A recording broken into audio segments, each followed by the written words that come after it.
Facebook is unveiling its own cryptocurrency called Libra, expected to debut in 2020. Now, the goal is to avoid massive fluctuations in value so that it can be used for everyday transactions. The social media giant is placing its hopes in crypto, saying Libra will not only be better than Bitcoin, but could even one day rival the US dollar. Well, joining us now is Bloomberg's Alistair Marsh. Alistair, how big a deal is this? I remember for the last 5 years, we've been trying to figure out whether Facebook or Google or someone else was becoming a bank. This kind of, brings them more into that direction.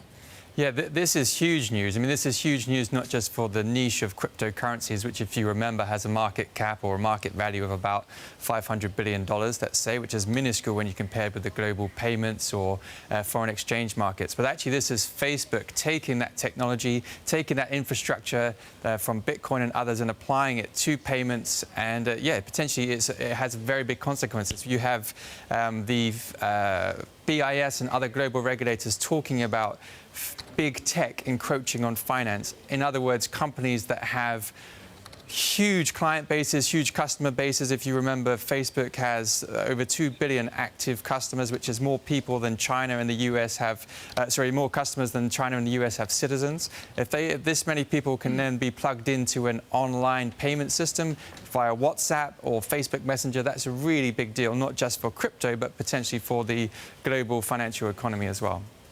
Alistair, how much time will investors give it? I'm not sure whether it's investors or whether, how do we measure success, right, in the next couple of months, or do we need to wait longer term, how much of an impact this actually has?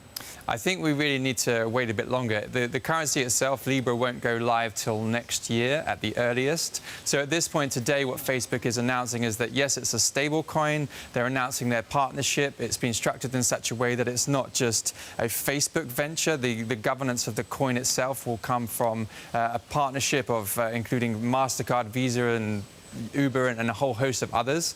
So today we have kind of the details, the overarching structure of what it's going to look like, but it's really too early to tell how successful it will be. But a lot of people are saying this has to be successful just by virtue of the size and scale and reach of Facebook, its customer base, and also its partners, the names I just mentioned to you. Alistair, more than a few people totally disagree with what you just said, starting with the French finance minister, who was scathing today about the idea of Facebook and a currency.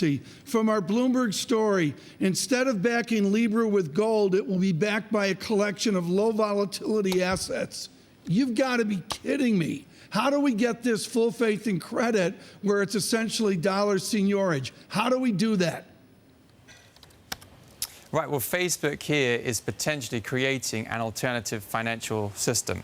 Now, whether it succeeds or not, as I said, it waits to be seen. But a lot of the people, both crypto and finance people, are suggesting that, hey, this is very serious. We should take this seriously. And I think the comments from the French finance minister and others are saying that, hey, this thing needs to be regulated. We need to keep a check on this. But we need to keep a check on this because it's potentially a threat to the existing financial system. What about a threat to money laundering? I mean, it looks like it's a dream for every criminal around the world to run their money through WhatsApp and Facebook.